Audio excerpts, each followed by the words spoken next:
जग्गा मो बापा माता तो देखा कहते डाकिबे कि आस एबे देख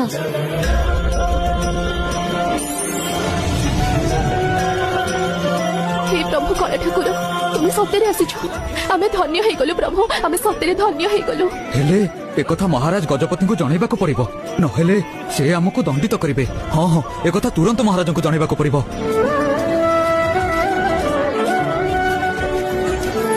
बलराम मणिमा एबे कोन करूछंती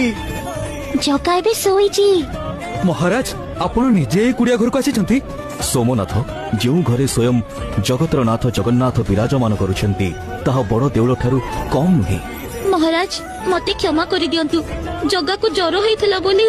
थाउ बलराम तोर किछि कहिबा दरकार नहीं मु समस्त कथा सुनी सारिछि धन्य तू बलराम धन्य तोर भक्ति तो भक्ति रे तू स्वयं जगन्नाथ को तो घर को आनी पारिलो या ठारू बड़ कथा आउ कोन बा हे पारे तू महान बलराम तू महान महान मु नुहे महाराज महान होची मो जग्गा तारो इच्छा न